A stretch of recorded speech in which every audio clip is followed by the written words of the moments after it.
One thing I've realized, that very successful people, materially or just very talented people, I've had the opportunity to meet so many in the course of my own career and vocation.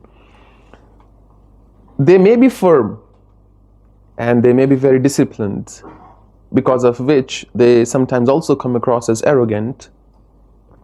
But most of them are very humble people.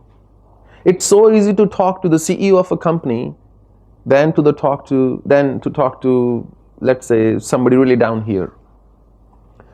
The weaker you are, the greater your insecurity, the more arrogant you will be. It's much harder to talk to the security guard in a school building than to talk to principal.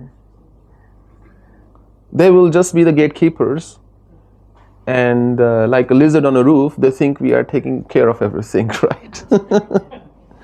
I once heard this businessman give this analogy many years ago. A lizard is stuck on the roof and it's thinking, I'm holding the roof down, I can't afford to move because the roof will come down. And that's most people with such tiny existence feel.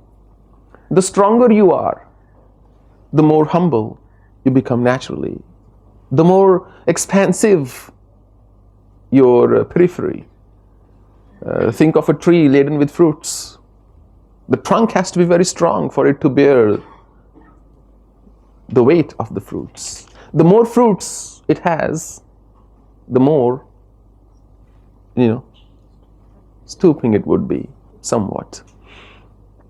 And that's humility in a nutshell. Humility doesn't mean that you let people mistreat you. That is not humility, that people can just mistreat you. Humility is that you understand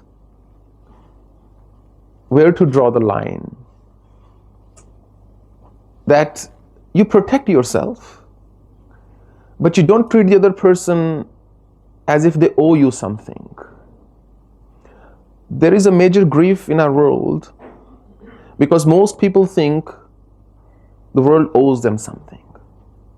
That if you are in a marriage, your wife or your husband owes you something. Your children owe you something. The thing is, it's a selfish world most of the time.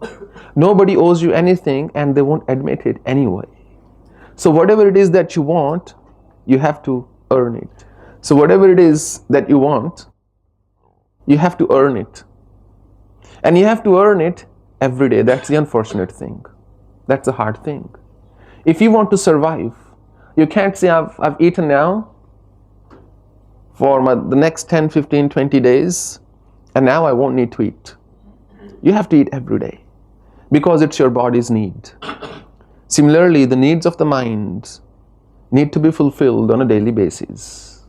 It's one of the reasons why one could or should meditate daily. It's a need. Now, how silly it is to believe that just because I've married somebody, now they'll fulfill my need for the rest of my life. It's something you have to earn on a daily basis. You have been loving and kind to somebody for 20 years and you have a run of 2 bad weeks. Let's say you've been laid off from work and you're really stressed and you couldn't control and you said some bad things. In 2 weeks, they will forget all that you've done for 20 years. And not intentionally, just subconsciously. That's human nature. And doesn't mean they will leave you, doesn't mean they will think you're a bad person, but they'll be hurt. At that time, compassion, empathy will cease to exist because they will only think about themselves. They will not ask you, are you okay? Do you have a headache? Or do you have any problem? But they will simply believe that you have changed, or that you are no longer giving them what they need. And humility is treating the other person with care, period. In a nutshell, that is humility. And how humble you are, its greatest and simplest test is how you treat those who are much less fortunate than you are.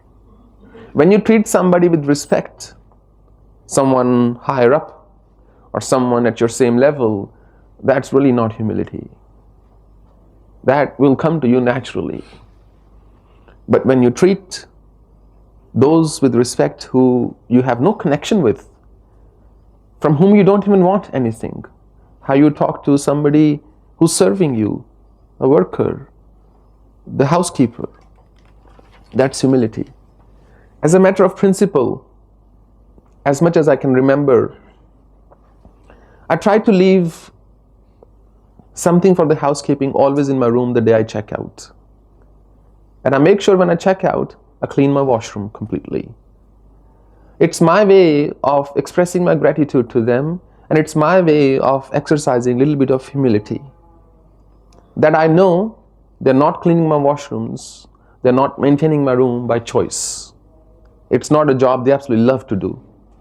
Somewhere in their life, they didn't have the same opportunities that I did. Somewhere in their life, they didn't have the same guidance that I did. They didn't have the same resources that I did. And it is only because of that I'm staying and they are cleaning. It's just a matter of expressing your humility. That you and I are made from the same essence. That you and I are branches, twigs of the same tree. Therefore, by definition, I don't have any right to seek your services. But since I'm so fortunate that I'm getting the opportunity to do so, let me at least find some way. I can't repay you, but find some way of expressing it. We spend thousands of rupees or dollars on doing so many things. Even on a good dinner, we might spend 5,000-10,000 rupees. But when it comes to tipping, we'll say, oh, let's go as little as possible. Why can't we think we ordered one more dish? And we easily waste food all the time anyway. Why can't we think that I ordered another dish worth $20 or $40 and take that as part of the meal? Because everything you consumed only helped them indirectly. But everything you left behind is going to help them directly. This is compassion, humility, gratitude, empathy, all in one. Because we can have all the emotions in our heart until they translate into actions, the other person is not really going to benefit.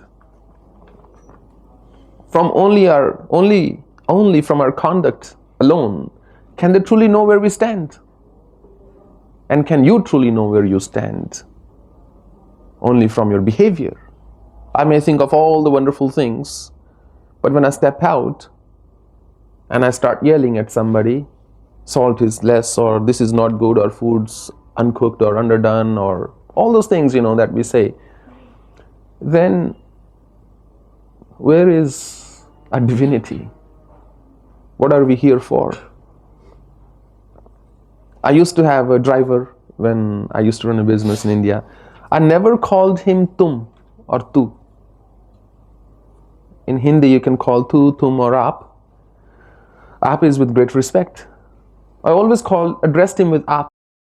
When you give people that respect, that love, they will permanently become yours. Because in that love, there are no strings attached. There are no conditions. And love is one of the hardest emotions to resist.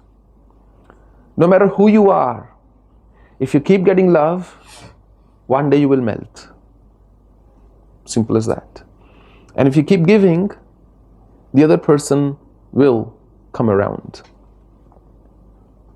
Hopefully, if they value love. If they don't, then we are in a difficult position.